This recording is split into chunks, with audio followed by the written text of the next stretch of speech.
پاکستان کی تاریخ میں پہلی دفعہ کسی گورنمنٹ نے درخت لگانے کا سوچا. ابھی بھی جو ہمارے مخالف ہیں وہ مانتے ہی نہیں کہ یہ کوئی ہو سکتا ہے, کیونکہ کسی نے سوچا ہی نہیں آگے 5 سال سے آگے کہ کیا ہوگا.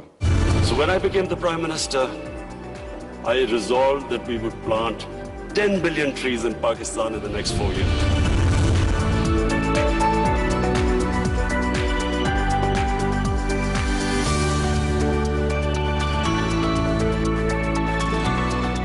ہم نے اپنے آنے والی نسلوں کے لیے اس ملک میں شجرکاری کرنی. پختونخوا کے اندر ہمارا جو بہت کامیاب ایکسپیریمنٹ ہوا 1 ارب درخت لگانے کا, ہم نے باہر سے آڈٹ کروائے. WWF اس نے 2 دفعہ ویریفائی کیا, اور اس کے علاوہ پھر ورلڈ اکنامک فورم انہوں نے اپنی طرح ویریفائی کر کے اس کو سپورٹ کیا, ہماری جو بلین ٹری سونامی تھی. 10 years before the deadline. It's not America, the UK, or Australia. It's Pakistan! السلام علیکم ناظرین, پروگرام ایوان سے ایوان تک میں خوش آمدید. تو میں ہوں آپ کے ساتھ نادیہ مرزا. سے خوشی ہوتی ہے جب کوئی ایسی چیزیں دیکھتے ہیں, کیونکہ سیاست پہ بات ہم اپنے پروگرامز میں کرتے ہی ہیں اور آگے بھی کریں گے, لیکن جب یہ خبریں ایسی ہوتی ہیں کہ پاکستان میں اب بلین ٹری سونامی شہد تیار ہوگا اور پاکستان سالانہ 45 ارب مالیت کا شہد مختلف ممالک کو ایکسپورٹ بھی کر سکے گا, اور یہ بھی بتایا گیا کہ 70 سے 80 ہزار کے قریب افراد سے روزگار بھی حاصل کر سکیں گے. اب آتی ہوں میں آج کے ٹاپک کی طرف. پچھلے کئی دنوں سے جب سے باتیں ہو رہی تھیں مذاکرات کی پی ڈی ایم اور حکومت کی, تو پی ڈی ایم اس سے صاف انکاری تھی, لیکن کوئی وجوہات بتانے سے بھی آ رہی تھی. دوسری طرف حکومت کی بات کی جائے, جب حکومت سے بات ہو تو ہمیشہ یہ بات آتی ہے کہ ہم بات چیت کرنے کے لیے تیار ہیں, مذاکرات کرنے کے لیے بھی تیار ہیں, لیکن این آر او کسی کو نہیں دیں گے. اور پھر یہ سوال بھی اٹھتا تھا کہ این آر او کیا ہے کیا نہیں ہے. اس پہ آج انفارمیشن منسٹر شبلی فراز صاحب نے بڑا ڈیٹیل اپنا ایک موقف اپنایا اور بہت ساری جو تفصیلات تھیں وہ عوام کے سامنے رکھیں. وہ ڈیٹیلز کیا تھیں اس پہ ہم آج کے پروگرام میں بات کریں گے, لیکن اس کے علاوہ کچھ مزید صورتحال حالات پہ ہی بات کریں گے, نیب کے کیسز پہ بھی بات کریں گے. مولانا فضل الرحمان صاحب بھی شکنجے میں آتے نظر آ رہے ہیں, کیونکہ 24 دسمبر تک ان کو ڈیڈ لائن دی گئی ہے کہ جو ان کو 26 سوالات پہ مشتمل ایک سوال نامہ دیا ہے, ان کے ذرائع آمدنی اور جو ان کے اثاثے جات کی ایک لمبی اربوں مالیت کی فہرست ہے کہ وہ انہوں نے کہاں سے حاصل کی ہے, وہ بھی اب انہوں نے 24 تک جمع کرانی ہے. پروگرام میں جو پینلسٹ ہیں ان سے آپ کا تعارف کرا دیتی ہوں. پروگرام کا باقاعدہ آغاز کریں گے. سینیٹر سرفراز بگٹی صاحب بی اے پی کے رہنما ہیں, سینئر سیاستدان ہیں, بلوچستان سے ان کا تعلق ہے. السلام علیکم سینیٹر صاحب, بہت شکریہ آپ کے ٹائم کا. کنول شوزب صاحبہ ہمارے ساتھ موجود ہیں, ایم این اے ہیں, پی ٹی آئی کی پارلیمانی secretary planning development and special initiative. السلام علیکم کنول, بہت شکریہ آپ کے ٹائم کا بھی. پیپلز پارٹی کے حیدر زمان قریشی صاحب ہمارے ساتھ کمیٹڈ تھے, ابھی تک ان سے رابطہ نہیں ہوا ہے, جو ہی ان سے رابطہ ہوگا وہ بھی یقیناً آن بورڈ ہوں گے. کنول صاحبہ, اس سے پہلے کہ میں ذرا شبلی فراز صاحب کی ان ڈیٹیلز پر بات کرنا چاہوں کہ جو فیٹف کے بل پہ جو بات ہوئی تھی, اور پھر انہوں نے بتایا کہ اس میٹنگ سے اپوزیشن آدھے گھنٹے کے لیے اٹھ کر چلی گئی, اور جب واپس آئی تو انہوں نے تقریباً ایک لمبی فہرست اپنی شرائط کی انہوں نے دی, اور تقریباً 38 شقوں میں سے 34 پر ترامیم پیش کی. تو کیا آپ ان ترامیم کو ہی آپ لوگ این آر او سے ریلیٹ کرتے ہیں کہ یہ اگر مان لی جاتی تو نہ پی ڈی ایم ہوتی, نہ استعفوں کی بات ہوتی, نہ لانگ مارچ ہوتی, نہ جلسے جلوس ہوتے؟ بسم اللہ الرحمن الرحیم. Thank you very much Nadia, آپ نے مجھے انوائٹ کیا اور اتنا امپورٹنٹ ٹاپک چھیڑا. یہ ذرا سا ایکو کا پرابلم آ رہا ہے, یہ کنٹرول کرا لیں, میں آپ کے سوال اچھا جی, کنٹرول کر لیں, ٹائم جواب دیتی ہوں. اچھا جی, بالکل ایسے ہی ہے شبلی فراز صاحب نے جو بات کی ہے, اور میں نے تو ہر ٹاک شو میں ہر جگہ جہاں بھی مجھ سے یہ سوال ہوا ہے, میں نے یہ 34 امینڈمنٹس میرے پاس پڑی ہوئی ہیں, اور یہ وہ ڈاکیومنٹ ہے جو نون لیگ نے اور پیپلز پارٹی نے مل کے ڈرافٹ کیا اور ہمیں ہینڈ اوور کیا, اور اس کے اوپر لکھا ہوا ہے proposed amendments by Peoples Party and P M L N in National Accountability Ordinance 1999. اور اس کی ریزن کیا تھی کہ انہوں نے ہمیں یہ ڈرافٹ دیا, جب انہیں یہ یقین ہو گیا کہ فیٹف میں شاید پاکستان بلیک لسٹ میں جانے والا ہے خدا نہ خواستہ, اور اب حکومت جو ہے وہ گھٹنے ٹیکے گی کیونکہ وہ نہیں چاہتی, اور اوبیسلی کوئی حکومت یہ نہیں چاہتی کہ ہمارا ملک فیٹف کی بلیک لسٹ میں جائے, ہم پہ اکنامک سینکشنز لگے اور پاکستان 200 سال اور پیچھے چلا جائے. تو انہوں نے سمجھا کہ اب ہم جو ان سے بارٹر ٹریڈ کرنا چاہیں ہم کر سکتے ہیں. اس کے بعد انہوں نے یہ ایک ڈاکیومنٹ لا کے دیا, اور یہ شاہد خاقان عباسی صاحب نے ہینڈ اوور کیا تھا, اور اس کے بعد جب یہ اور اس وقت بھی ان کی پارٹی کے کچھ لوگوں نے اعتراض اٹھایا کہ ان کے ہاتھ میں نہ دو یہ ڈاکیومنٹ. یہ اس کے عینی شاہد جو گواہ ہیں وہ جو اس پارٹی میں پارلیمنٹری لیڈرز ہیں سینئر وہ موجود تھے. شاہ محمود صاحب بھی اس میں موجود تھے. اور اس کے بعد سے یہ جب پرائم منسٹر عمران خان نے اور باقی سب نے اس کو ریجیکٹ کیا کہ ہم یہ امینڈمنٹس نہیں مان سکتے, تب سے یہ ساری موومنٹ جو ہے اس نے بننا شروع کیا ہے. اور اس کا سارا ریزن جو وزیر اعظم ہر بار کہتے ہیں کہ این آر او نہیں دیں گے نہیں دیں گے نہیں دیں گے, وہ یہ ڈاکیومنٹ ہے جس کی میں کچھ تھوڑی سی آپ کو چھوٹی چھوٹی عام زبان میں باتیں بتا دوں. میں اس کے یہ 34 انہوں نے پرپوز کی ہوئی امینڈمنٹس میں آپ کو 2-3 بتا دیتی ہوں.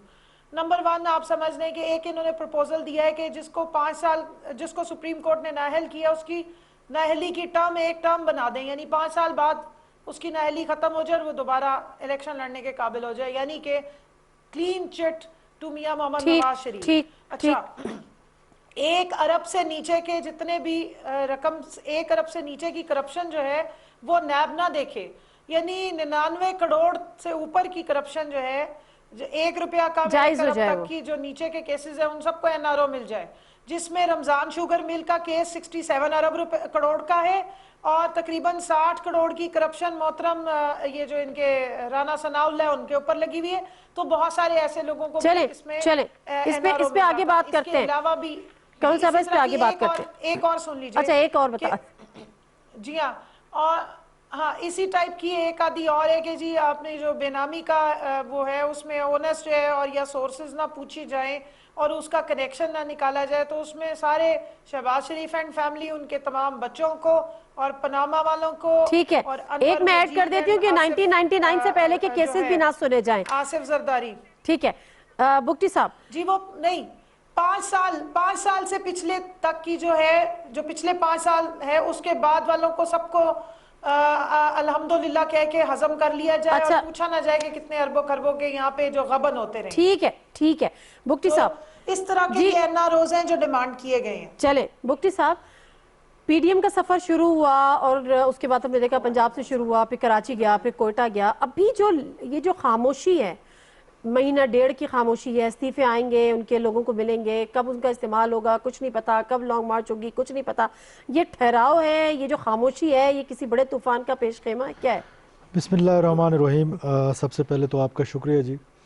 میں سمجھتا ہوں کہ آپ نے جب کہا کہ سفر شروع ہوا تو مجھے تو ایسا لگتا ہے کہ لاہور میں آ کے وہ سفر ختم ہو گیا.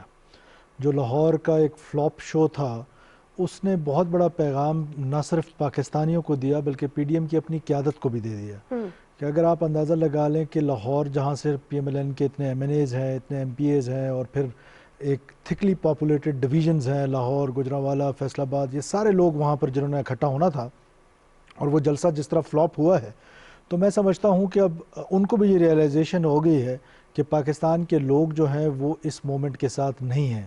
جس مومنٹ کا مقصد مجھے تو بسا اوقات ایسا لگتا ہے کہ پاکستان کے ریاستی اداروں کو ٹارگٹ کرنا ہے, پاکستان کو ڈی سٹیبلائز کرنا ہے تھرو پولیٹیکل مومنٹس, جو کہ پاکستان اس کا متحمل اس وقت نہیں ہو سکتا ہے.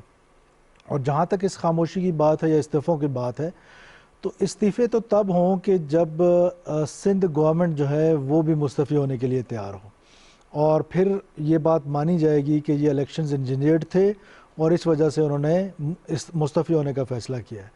میں پہلے دن سے یہ کہہ رہا ہوں کہ سندھ میں یہ انجینئرڈ نہیں ہے, باقی جگہوں پر انجینئرڈ ہے, تو یہ سمجھ سے بالاتر ہے. اور پھر دوسری بات جو کہ استعفوں کی بات ہے, تو حکومت کا بڑا کلیئر پوائنٹ آف ویو ہے کہ جو ہی یہ استعفے آئیں گے ضمنی الیکشن کرا دیے جائیں گے, جیسے کہ ابھی کچھ ہمارے کچھ سیٹوں پہ ضمنی الیکشنز ابھی ہونے جا رہے ہیں, آج الیکشن کمیشن نے شیڈول جاری کر دیے, تو جو استعفے آتے جائیں گے تو میرا خیال ہے کہ فوراً الیکشنز کرا دینے چاہیے اور اس سسٹم کو آگے چلنا چاہیے. مراد علی شاہ صاحب کہاں گئے, سی ایم سندھ, سنا ہے وہ منظر سے غائب ہیں فی الحال.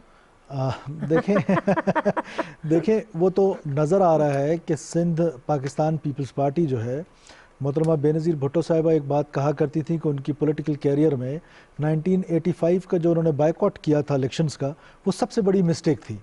تو پیپلز پارٹی دوبارہ وہ غلطی دہرانے نہیں جا رہی ہے. ود ان پارلیمنٹ دیکھیں, رائٹ ڈیموکریسی میں رائٹ آف اسمبل سب کے پاس ہے, احتجاج کا حق سب کے پاس ہے, اور جس طرح گورنمنٹ نے پی ٹی آئی کی حکومت نے لاہور میں فری رن دیا ہے میں سمجھتا ہوں کہ یہ وہ اپروچ ہے جو ہونی چاہیے کہ آپ لوگوں کو فری رن دیں, رائٹ آف اسمبل ہونے کا حق دیں. لوگ خود ان لوگوں کو, لوگ بڑے سمجھدار ہو گئے پاکستان کے, ان لوگوں کو جو پاکستان کے ریاستی اداروں کے خلاف جا رہے ہیں یا جو ان کا نیریٹو ہے جس سے خدا نخواستہ پاکستان کوئی بنانا ریپبلک بنانے کا ارادہ ہے ان کا, تو وہ خود لوگ ان کی طرف نہیں لوگ فیصلہ کر لیں, یہ زیادہ بہتر چیز ہے. جمہوری رویے بھی یہی اسی چیز کا نام ہے. اکمل زادہ چٹان صاحب ہمارے ساتھ موجود ہیں, سینئر رہنمائے پاکستان پیپلز پارٹی کے. السلام علیکم چٹان صاحب. وعلیکم السلام. اچھا چٹان صاحب, آج بڑی ڈیٹیل میں بات ہوئی اور بڑی چیزوں کو ایکسپوز کیا گیا, کیونکہ جو شبلی فراز صاحب جو کہ انفارمیشن منسٹر ہیں, انہوں نے بڑی ڈیٹیل رکھا کہ اصل میں وہ این آر او کس کو کہا جاتا ہے حکومتی حلقوں سے, اور وہ این آر او کون مانگ رہا تھا, کس شکل میں مانگ رہا تھا, اس کا طریقہ کار کیا تھا. جو فیٹف کا بل آیا اس میں 38 میں سے 34 شقوں پر ترمیم کی بات ہوئی, اور بہت ساری ایسی چیزیں ہوئی جس سے وہ کیسز جن کو آج اپوزیشن کا سامنا ہے وہ تمام کے تمام ختم ہو جاتے, اور اپوزیشن نے یہ ان رائٹنگ باقاعدہ یہ ڈرافٹ حکومت کے حوالے کیا تھا, ہاں یا نہ؟ دیکھیے جی, یہ حکومت کے جو کرائے کے اسپوکس مین ہیں یہ سرٹسفائڈ جھوٹ ہے سارے کے سارے, اور ایسے ڈیٹائی سے جھوٹ بولتے ہیں اور ایسے آنکھوں میں آنکھ ڈال کے جھوٹ بولتے ہیں کہ بندہ حیران رہ جاتے ہیں کہ یار اس انسان کا کوئی عزت نفس کوئی چیز ہے کہ نہیں ہے. حکومت نے نیب آرڈیننس میں ترمیم کے لیے جو بل دیا تھا اس کا نام ہے فاروق ایچ نائک کا بل. یہ وہی بل ہے جو پاکستان پیپلز پارٹی نے اپنی دور حکومت میں لایا تھا, اور سب سے کہا تھا کہ ہم ایک اس طرح کا ادارہ بنا رہے ہیں جو کراس دی بورڈ احتساب کرے اور سب کا ایک جیسا احتساب کرے, جج کا, جرنیل کا, جرنلسٹ کا. وہ بل جو مسلم لیگ نون نے تسلیم نہیں کیا, اور ابھی وہ اس پہ پشیمان ہے کہ ہم نے کیوں اس بل کو تسلیم نہیں کیا. ٹھیک ہے, وہ بل ہر ایک کو ان کا ایکسس ہے, وہ گوگل پہ سرچ کر سکتے, فاروق ایچ نائک کا جو بل ہے اس کو دیکھ سکتے ہیں. ٹھیک ہے, آپ مجھے بتائیں اس میں کہاں سے ہمیں نارو مل رہا ہے, اس میں کہاں سے ہمیں کوئی ریلیف ملتا ہے, اور اب ریلیف کس چیز کا ہم لے لیں؟ سارے لوگ تو عدالتوں سے رہا ہو گئے جن پہ لوگوں نے الزامات لگائے تھے, یا آج تو اور نام لے رہے تھے شبلی فراز صاحب محترم, جن لوگوں کا نام لے رہے تھے ان کو تو عدالتوں نے ضمانت دی. چٹان اور صاحب ضمانتیں دیتے وقت جو کمکس تھی, جو ورڈکس آئے, وہ سب کے سامنے ہے کہ یہ نیب کا ادارہ یہ تو سیاسی انتقام کے لیے بنا ہوا ادارہ ہے. ٹھیک ہے, سنیے گا, آپ کہہ رہے ہیں وہ فاروق ایچ نائک صاحب اس وقت لے کر آئے تھے, مسلم لیگ نون مانی نہیں, وہ آج تک اس پشیمانی کا شکار ہے کہ وہ ہو جاتا تو آج وہی ملک سے باہر اس طرح سے نہ جانا پڑتا, نہ یہ تمام چیزیں ہوتی ہیں, اور نہ وہ وزارت اعلیٰ کے عہدے سے سبکدوش ہوتے. لیکن سوال یہاں پر یہ ہے کہ جو فیٹف کے بل پہ بات ہوئی, تو کیا آپ اس بات سے انکاری ہیں جو انہوں نے کہا کہ میٹنگ کے بعد, اور جو شاہ محمود قریشی صاحب نے فلور آف دا ہاؤس پیش کیا تھا, اس میں اپوزیشن والے یہ دعویٰ جو کہتے ہیں 38 میں سے 34 شقوں میں ترمیم ہوئی, نیب قانون کی عملداری 1999 سے کرنے کا مطالبہ کیا. 99 کا مقصد یہ تھا کہ جتنی کرپشن ہے وہ حلال ہو جاتی ہے. شبلی فراز صاحب نے یہ بھی کہا کہ چوتھی ترمیم بے نامی قانون کے حوالے سے اہلیہ اور بچوں کو باہر نکالنا تھی, جس سے آصف علی زرداری, شہباز شریف کو کیسے میں فائدہ ملنا تھا. ان ترمیم سے نواز شریف اور مریم نواز سمیت دیگر کو ریلیف مل جاتا. ترمیم سے مولانا فضل الرحمان کے خاندان کے افراد بھی محفوظ ہو جاتے. سلمان شہباز اور آصف علی زرداری کی شوگر ملز کے لیے بینکوں کے قرضوں کا معاملہ بھی ختم ہو جاتا, اور اپوزیشن یہ بھی چاہتی تھی کہ سپریم کورٹ کے حکم کے بغیر نااہلی نہ ہو سکے. forget about the bill of Farooq H Naek صاحب. لیکن سوال یہاں پر یہ کہ پچھلے سال, کیا اسی سال جب فیٹف کی بات ہوئی تھی, تو یہ جو ڈرافٹ پورا پی ایم ایل این نے دیا تھا, شاہد خاقان عباسی صاحب نے دیا تھا اپوزیشن نے, اس سے کیا آپ انکاری ہیں؟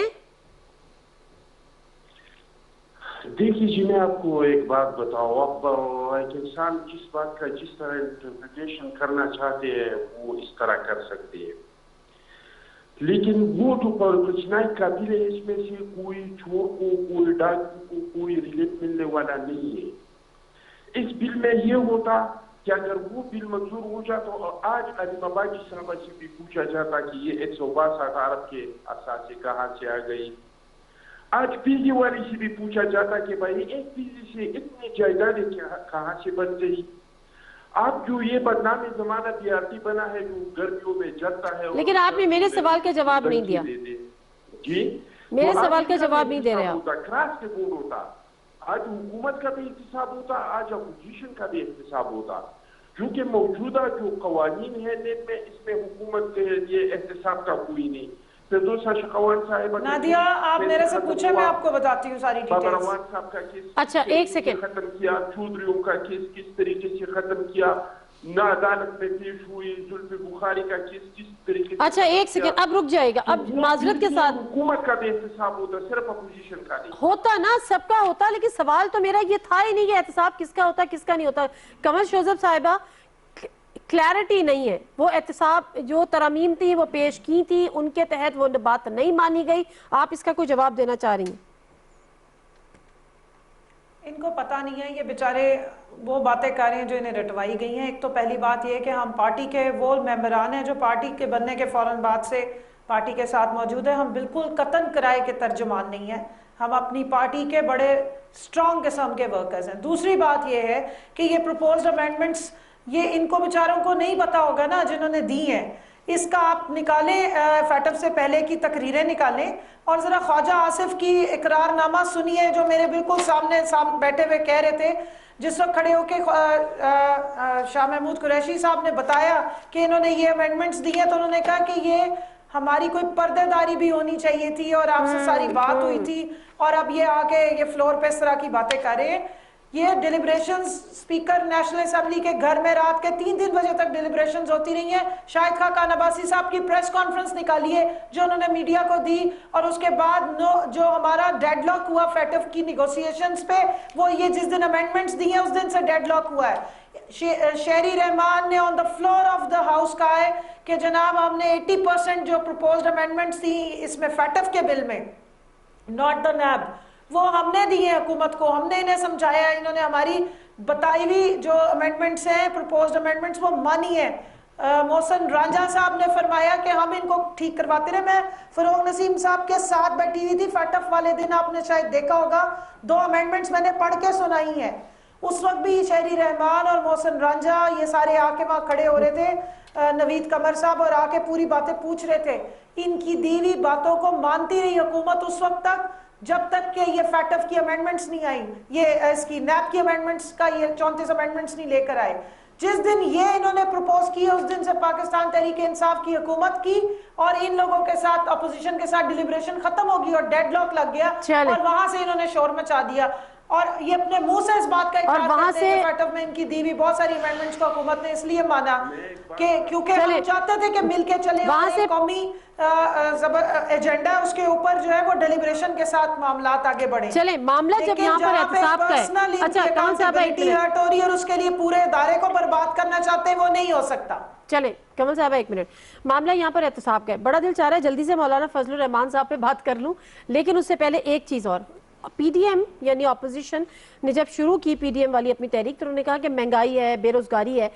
تو مجھے بتا آج کون سا ایسا ایکٹ ہے جو ان کے جو شور سے یا پروٹیسٹ سے یا احتجاج سے جلسوں میں مہنگائی اور بے روزگاری ڈسکس ہو رہی ہے؟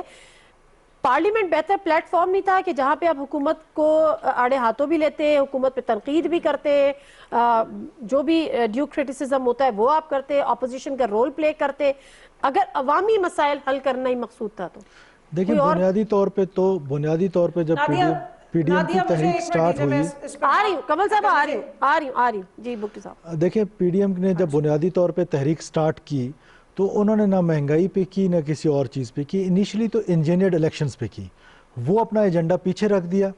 پھر دوسرا ایجنڈا انہوں نے لیا پرائس ہائکس کا, اور میں سمجھتا ہوں کہ یہ بڑا ایک جینون ایشو ہے اس وقت پاکستان میں. اگر پی ٹی آئی حکومت کو کسی ایشو کا سامنا ہے تو وہ پرائس ہائک کا ہے, اس کے علاوہ کوئی ایشو نہیں ہے. اس کو بھی انہوں نے پس پش ڈال دیا.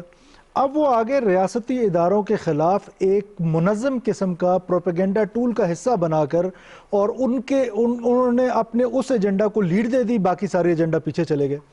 ایک بات میں بتا دوں, ہسٹوریکلی جو آپ اس سے پچھلا ٹاپک ڈسکس کر رہے تھے, دو آپ کا سوال میرے سے نہیں ہے, چٹان صاحب is a very kind and good friend of mine. بات اتنی ہے کہ ہسٹوریکلی ہمارے جتنے بھی بڑے مین سٹریم پولیٹیکل پارٹیز ہیں جب جب اس طرح کے بلز آئے انہوں نے یہ گیو اینڈ ٹیک والا ماحول بنایا ہے. تو اس دفعہ بھی ان کا خیال یہ تھا کہ ہم کچھ منوا لیں گے, ہم کچھ دے دیں گے. حکومت کو فیٹ اف پہ وہ پڑی ہوئی ہے کہ ریاستی معاملہ ہے, فیٹ اف حکومتی معاملہ تو نہیں تھا, ریاستی معاملہ تھا. تو اس پر ان کا خیال تھا کہ ہم کچھ نہ کچھ لے لیں گے, کوئی ریلیف.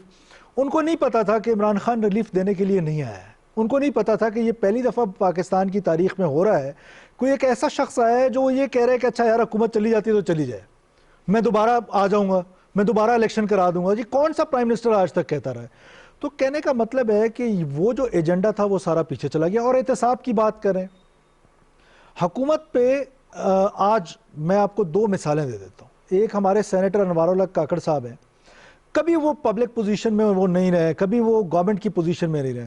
نیب نے ان کو سوال نامہ بھیجا ہوا ہے, جنہوں نے آج تک کوئی آفس نہیں ہولڈ کیا. اچھا, تو وہ حالانکہ وہ عمران خان کے بڑے قریب سمجھے جاتے ہیں. اسی طرح ایک سوال نامہ نیب نے مجھے بھی بھیجا ہوا ہے.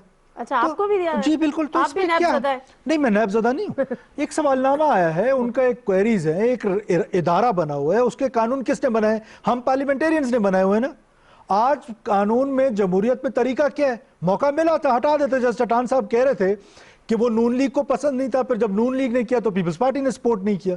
تو اس کا مطلب ہے کہ یہ کوئی ویسٹرن انٹرسٹ جو ہیں وہ ہمیشہ آگے آئے ہیں, نیشن کا جو انٹرسٹ ہے وہ پیچھے میں اس سے چلا پہلے گیا. کہ چٹان صاحب کی طرح آپ نے کہا آپ کو بھی بھیجا ہے, کاکڑ صاحب کو بھی بھیجا ہے, کس کیپیسٹی میں؟ بینگ اے سینیٹر اور کاکڑ صاحب کا تو مجھے نہیں پتا جی, میں تو being I remained minister for 5 years, مجھے تو اس سے ریلیٹڈ ایک چیز تھی, ایک کمیٹی کا میں ممبر تھا جس میں چیف منسٹر نے ایک ڈیسیجن لیا تھا میر قدوس بزنجو صاحب نے, تو اس کے حوالے سے مجھے ایک سوال نامہ انہوں نے بھیجا تھا جو میں نے ان کا وہ پڑھ کے جواب اس کا دے دیا. تو اسی طرح کاکڑ صاحب کو بھی انہوں نے کچھ بھیجا ہوگا. میں حیران ہوں کہ اس پہ حرج کیا ہے. اگر نیب ایک ادارہ ہے, کل مجھے میرا ایس ایچ او فون کرتا ہے میرے علاقے کا, وہ مجھے کہتا ہے کہ سر آپ سے کسی کوئی پوچھ گچھ کرنی ہے, آپ آ جائیں, تو میں اس پہ ناراض ہو جاؤں؟ یہ قانون ہم نے خود بنائے ہیں, اس میں کیا ہے؟ نیب بلا لیتی ہے, مولانا صاحب کو بلائے, کسی اور کو بلائے, جس کو بلانا چاہے بلائے. ہاں ایک بات کا میں بڑا سٹرونگ بلیور ہوں, جو چٹان صاحب کہہ رہے ہیں میں اس کے حق میں ہوں, کہ اکراس دا بورڈ سب کا احتساب ہونا چاہیے. اس میں کسی کو نو نہیں ہے. اب ہمارے ہاں دوست کیا کہتے ہیں کہ احتساب سب کا ہو رہا ہے کہیں نہ کہیں پر. سوال یہ ہے کہ وہ جو احتساب ابھی فرض کریں, آج کل بڑا ایک فیشن بن گیا پاکستان کی فوج کے خلاف بات کرنے کا. پاکستان کی فوج میں جو اکاؤنٹیبلٹی ہے اس کا آپ اس سے اندازہ لگا لیں کہ ایک صوبیدار کا بیٹا آرمی چیف بن جاتا ہے. تو دیر از اے سسٹم نا, تو ہم اپنے اندر وہ سسٹمز پیدا کریں, لوگ ہم پر انگلیاں اٹھانا چھوڑ دیں گے, ڈیلیور کریں, آپ کو کوئی برا کہنا چھوڑ دے گا. چٹان صاحب وہ عوامی ایشوز جو تھے جس میں بے روزگاری پہ بات ہوتی تھی, جس میں مہنگائی پہ بات ہوتی تھی, وہ کہاں گئے؟ وہ مجھے نظر نہیں آ رہے. اس سے استعفوں کا کیا تعلق ہے؟ اصل میں عوامی ایشوز تو حل ہونے ہیں پارلیمنٹ میں, اور پارلیمنٹ سے آپ لوگ ناراض بیٹھے ہوئے. دیکھیے جی, میں آپ کو بتاؤں عوام کو جو ایشوز ہے وہ کیوں ہے, مہنگائی کیوں ہے, ہم ایک ناکام اسٹیٹ کیوں ہے. اس کے باوجود کہ اللہ تعالیٰ نے ہمیں 4 موسم دیے, اس کے باوجود کہ ہمارے پاس ڈیزرٹ ہے, اس کے باوجود کہ ہمارے پاس ہمالیہ ہے, اس کے باوجود کہ ہمارے پاس سمندر ہے, جنگلات ہے. صرف میرے باجوڑ میں کرومائٹ ہے, گرینائٹ ہے, نیفرائٹ ہے, ماربل ہے. ہماری زمین سے گیس نکلتا ہے, پیٹرول نکلتے ہیں. وجہ کیا ہے؟ وجہ یہ ہے کہ ریاستیں چلتے ہیں ایک کتاب کے ساتھ جو اسلامی کتاب کے بعد سب سے مقدس کتاب ہوتا ہے ہر ملک کا, اس کو کہتا ہے آئین, جو سوشل کنٹریکٹ ہوتا ہے پبلک اور عوام کے درمیان. سارے مسائل کا جڑ یہی ہے کہ جب تک آپ اس ملک میں آئین کے عمل درآمد نہیں کریں گے, آئین میں ہر ادارے کے اختیارات کا تعین ہے, آئین میں ہر ادارے کا کام کا تعین ہے. آپ اگر کوئی کہتا ہے کہ اس آئین کے جو سوشل کنٹریکٹ ہے ریاست اور پبلک کے درمیان اس میں عمل درآمد ہونا چاہیے, تو اس کو فوج کے خلاف یا اداروں کے خلاف بات تصور نہیں کرنا چاہیے. یہ سارے مسائل کا حل کسی آئین میں ہے, ہماری جمہوریت میں ہے, ہمارے آئین میں ہے. تو اپوزیشن کا اب مین مطالبہ یہ ہے کہ اس ملک میں یہ 4 چیزیں ہونا چاہیے. آئین پہ عمل درآمد ہونا چاہیے, آئین کا بالادستی ہونا چاہیے, اور ہر ادارے کو آئین کے اندر رہ کے اپنا کام کرنا چاہیے. نمبر 1. دوسرا یہ کہ ایک ادارہ اس طرح ہونا چاہیے جو کراس کے بورڈ احتساب کرے, اپوزیشن یہ نہیں کہہ رہے ہیں کہ ہمارا احتساب نہیں ہونا چاہیے. اپوزیشن کا تو احتساب ہو گیا. شہباز شریف, حمزہ شریف اور خورشید شاہ کے علاوہ تو سارے باہر آ گئے. اور میں نے آپ کو بتایا کہ سپریم کورٹ کے ججوں نے اور ہائی کورٹ کے ججوں نے جو کمنٹس دیے ہیں وہ بھی کسی سے پوشیدہ نہیں ہے. ہمارا اعتراض یہ ہے کہ آپ ہم پہ الزام لگا کہ 90 دن تک آپ ہم کو ریمانڈ میں رکھتے ہیں, ہم جیل میں رکھتے ہیں. تو آپ مجھے بتائیں, آپ نے معذرت کے ساتھ چٹان صاحب, آپ کیسز اور رونا رو رہے ہیں, آپ جیل میں جانے کا رونا رو رہے ہیں, آپ احتساب کی بات کریں. معذرت آپ نہیں, میں اوور آل بات کر رہی ہوں یا اپوزیشن کے حوالے سے بات کر رہی ہوں, سیاستدانوں کی بات کر رہی ہوں. لیکن آپ آئین کی بات کر رہے ہیں, آپ پارلیمنٹ کی بات کر رہے ہیں, لیکن آپ یہ بھی تو سوچیں کہ جس اپوزیشن کو لوگوں نے ووٹ دے کے, جو آپ ایک اپوزیشن ہے اس کے کوئی نہ کوئی تو ووٹرز ہے نا, اگر کوئی الیکٹ ہو کر آتا ہے اس کا کوئی رائٹ نہیں ہے. وہ آئین میں کہیں نہیں لکھا کہ ایک ووٹر کا کیا رائٹ ہے. اس کے مسئلے مسائل آپ پی ڈی ایم کے جلسوں میں حل کریں گے, اس کے مسئلے مسائل کی لیجسلیشن آپ پی ڈی ایم کے جلسوں میں کریں گے. وہ ایک رائٹ فورم ہے جس فورم سے آپ دور بیٹھے ہوئے. تو یہ جو ووٹرز کا رائٹ ہے اس پہ کون بات کرے گا پھر؟ میرا بات سن, اپوزیشن نے نہیں, کشمیر پہ نہیں آئی. کیا وزیر اعظم آئے کیا کشمیر پہ؟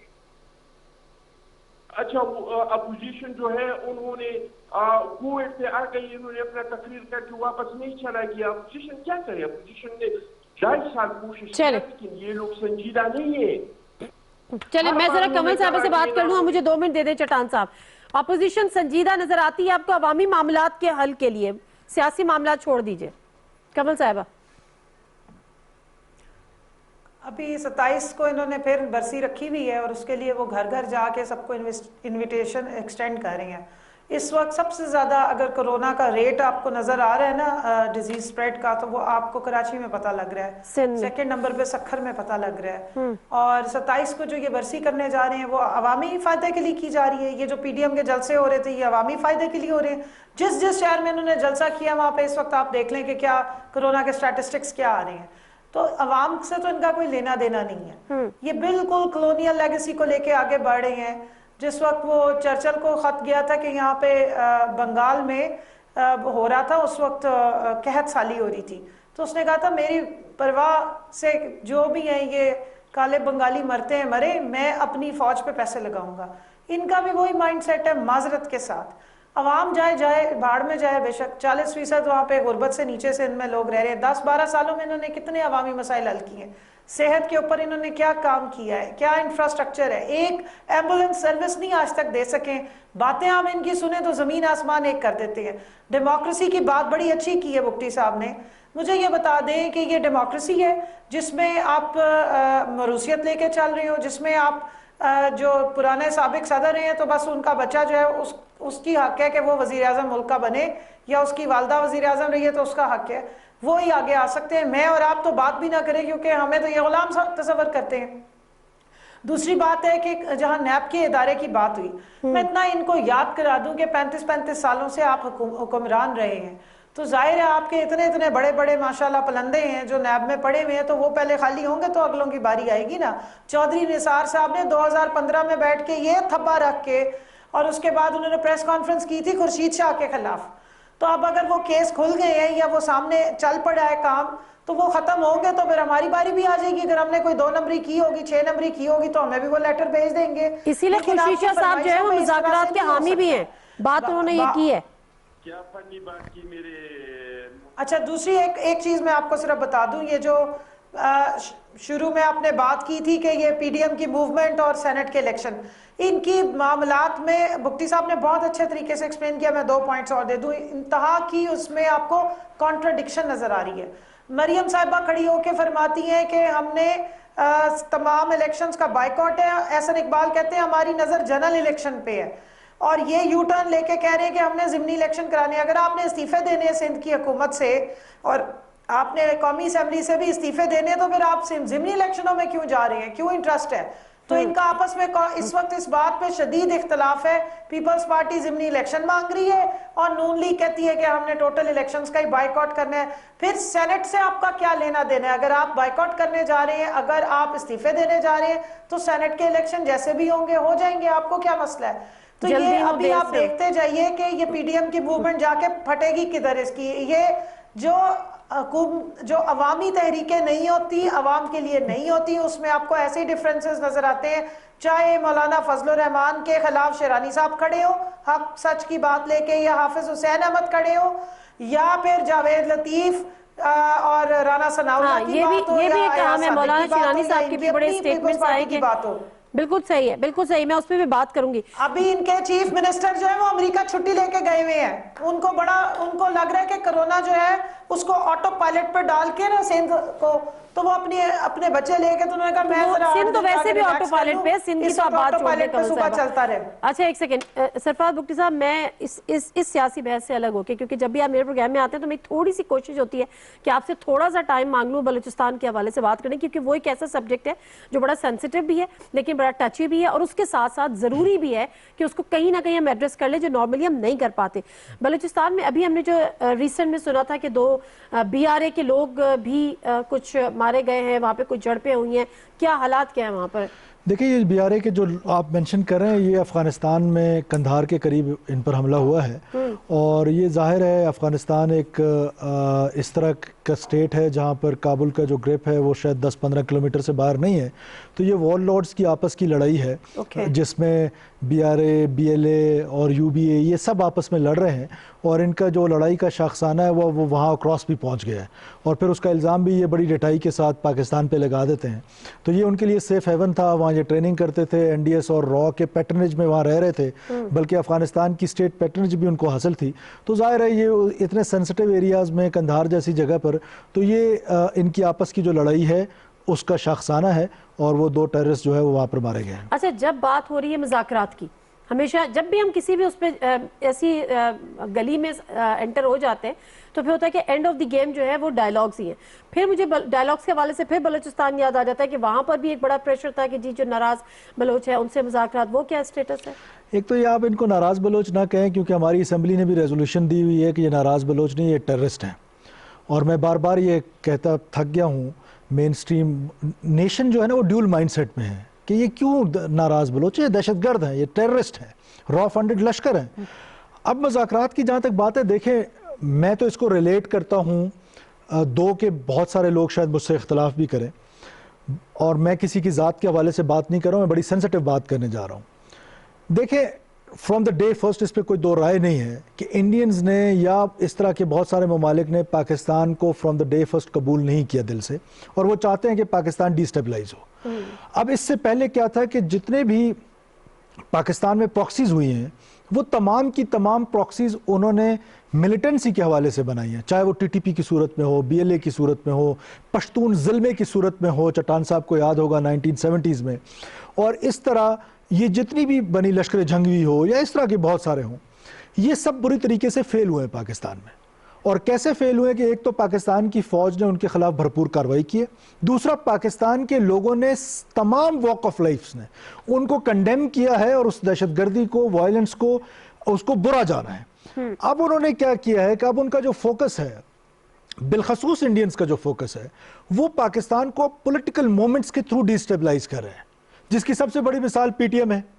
PTM کو افغانستان میں جو کچھ ہو رہا ہے پشتونوں کے خلاف وہ نظر نہیں آتا، لیکن PTM کو پاکستان میں پشتون کے رائٹس یاد ہیں۔ کیا وہ افغانستان کا پٹھان جو ہے وہ پشتون نہیں ہے؟ پھر چٹان صاحب جیسے لوگ جو پاکستان کی پارلیمنٹ کی سیاست پہ کرتے ہیں، یہ میرے سے آج لکھوا لیں آپ کہ یہ PTM والے یا علی محمد خان جیسے لوگ ہیں، مراد سعید جیسے لوگ ہیں جو پاکستان کی بات کرتے ہیں KP میں بیٹھ کے، ان کو تو PTM والے کہتے ہیں یہ پٹھان ہی نہیں ہے۔ تو اب PTM سے ہمیں سرٹیفکیٹ لینا پڑے گا چٹان صاحب کو، اس طرح کے بہت سارے پولیٹیکل ورکرز کو، کہ جو PTM سے سرٹیفکیٹ لیں گے کہ یہ پٹھان ہے یا نہیں ہے۔ تو میں پھر اس پوائنٹ پہ آتا ہوں کہ اب پاکستان کو پولیٹیکل مومنٹس کے تھرو ڈی اسٹیبلائز کرنے کی کوشش کی جا رہی ہے، جو ہم 5th جنریشن وارفیئر کہتے ہیں نا، ہم نہیں کہتے ہیں کہ آپ اداروں کا آئین، بالکل، کیا پاکستان کا آئین پولیٹیشنز کو اجازت دیتا ہے کہ وہ کرپشن کر کے لنڈن میں جائیدادیں بنیں؟ کیا پاکستان کا آئین یہ بڑے بڑے وار لارڈز کو اجازت دیتا ہے، بڑے بڑے بلوچستان کے سرداروں کو، کہ وہ جا کے محل بنائیں دبئی میں یا بزنسز کریں؟ نہیں دیتا ہے۔ بالکل نہیں دیتا۔ کیا ابھی آج کل جو بلوچستان کا سب سے بڑا سردار ہے جو اپنے آپ کو حامی کہتا ہے، اختر مینگل، وڈ کے ٹماٹروں کے پیسوں سے اس نے دبئی میں اتنا بڑا بزنس اسٹیٹ کھڑا کیا؟ نہیں کیا، یہ ریاست پاکستان کے پیسے ہیں۔ تو کہنے کا مطلب ہے کہ ادھر آئین نظر نہیں آتا ہے، ادھر آپ کو آئین نظر آتا ہے. پیسوں کے حساب کتاب، بالکل آپ کی بات درست ہے، اور یقیناً اگر اس پہ پینلسٹ میں سے کوئی کامنٹ کرنا چاہے، لیکن کچھ مولانا فضل الرحمان صاحب کے حوالے سے میں تو حیران رہ گئی ہوں، کیونکہ میں نے تو ان کو جب بھی دیکھا ہے پالیٹکس کرتے دیکھا ہے، یا پھر اس کے کشمیر کمیٹی کے وہ چیئرمین تھے، یا اس کے علاوہ آگے پیچھے حکومتوں سے مذاکرات یا کبھی وزارت اعلیٰ کی چاہ کرتے ہوئے دیکھا ہے. جو ڈیٹیلز ہم سے شیئر ہوئی ہیں ان کی جو پراپرٹی، کین یو امیجن کہ مولانا فضل الرحمان صاحب کی ڈی آئی خان میں، اسلام آباد میں، کراچی میں، کوئٹہ سمیت دبئی تک میں پراپرٹی ہے. یہ بھی ٹماٹر بیچ کے نہیں ہوئی ہے ویسے. دستاویزات کے مطابق 2 گھر، 1 پلاٹ ڈی آئی خان میں ہے، 1 بنگلہ F8 اسلام آباد میں ہے، 1 فلیٹ دبئی میں ہے. اس کے علاوہ کراچی اور کوئٹہ میں دکانیں ہیں. ان کا گھر اور 5 ایکڑ زرعی زمین عبدالخیل ڈی آئی خان میں ہے. 1 گھر اور مدرسہ 5 ایکڑ زمین شور کوٹ میں ہے. حال ہی میں مولانا فضل الرحمان صاحب نے 3 ارب مالیت کی زمین چک شہزاد میں خریدی اور فروخت کر دی. 47 لاکھ مالیت کمرشل اراضی بھی ان کے پاس ہے. 15 لاکھ مالیت کی کمرشل اراضی عبدالخیل ڈی آئی خان میں ہے. شورکوٹ میں 25 لاکھ مالیت کی کمرشل اراضی بھی مولانا فضل الرحمان نے. اور نیب نے ان کو 26 سوالات پہ مشتمل ایک سوال نامہ دیا ہے جو ان کو 24 دسمبر تک جمع کرانا ہے. اس میں انہوں نے لکھا ہے کہ آپ اپنے ذرائع آمدنی بتائیں، جو تمام ثبوت ہیں وہ بھی جمع کرائیں. والد کی ذرائع آمدنی کی تفصیلات بھی پوچھی ہیں، وراثت کی تفصیل بھی پوچھی ہے، جو ملکتی جائیدادیں ہیں ان کے ذرائع آمدنی بھی پوچھا ہے، سالانہ ذرائع آمدنی بھی کی تفصیل پوچھی ہے.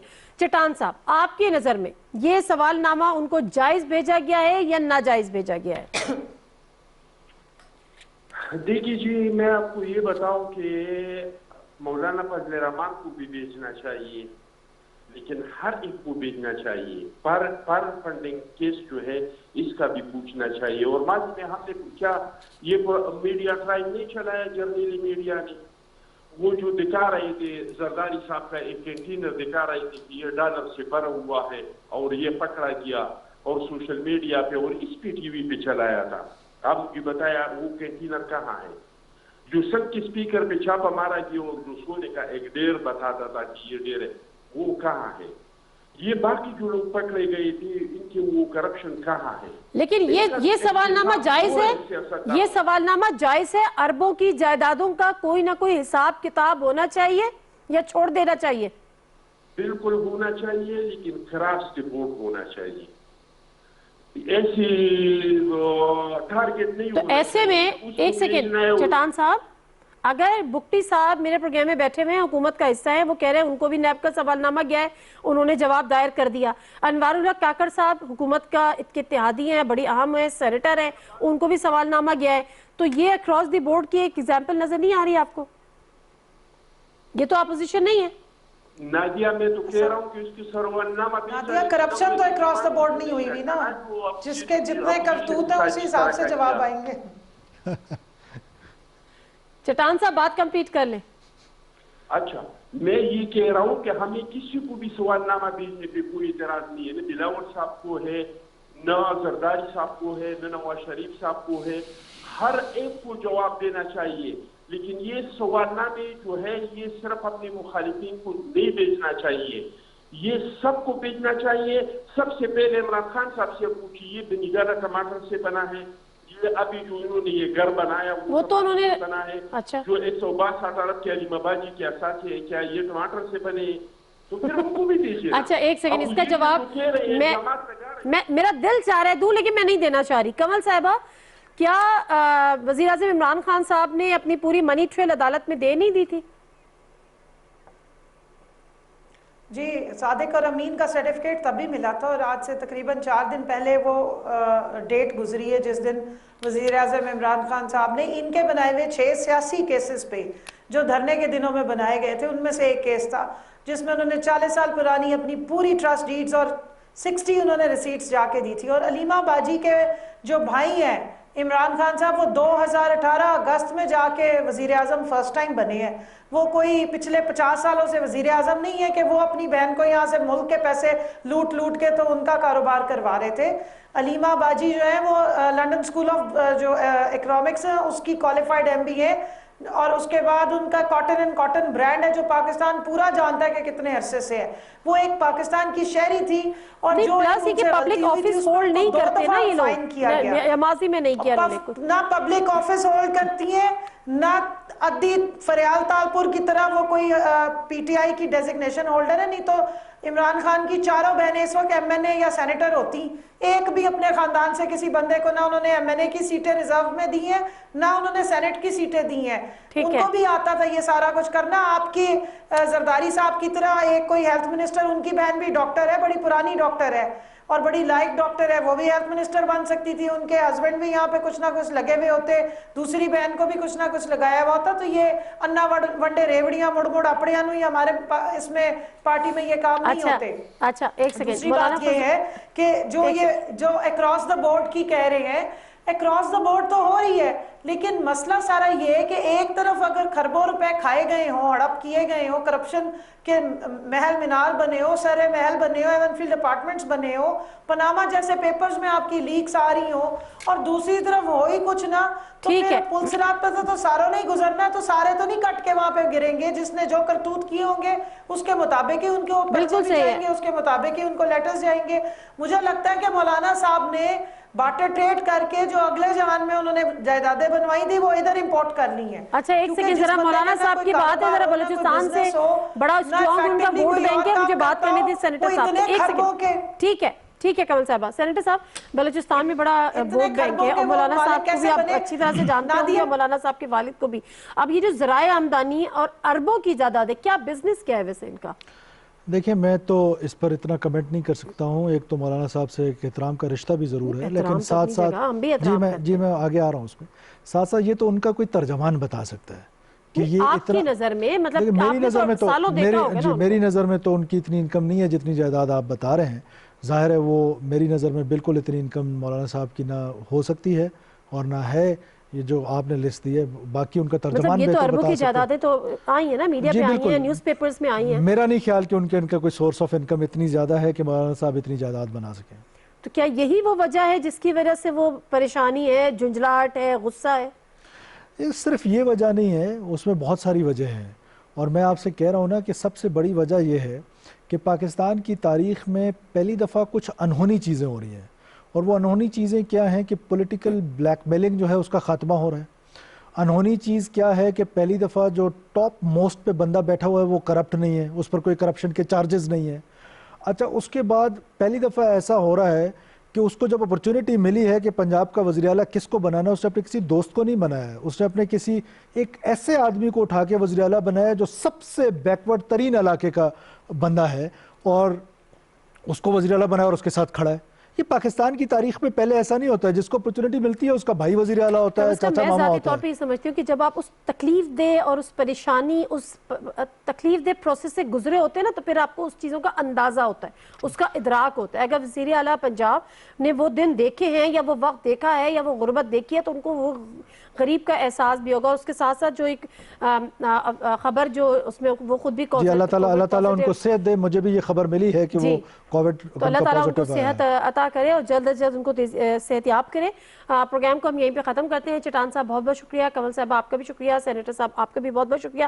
اس میں کوئی دو رائے نہیں ہے کہ احتساب اب ضروری ہے.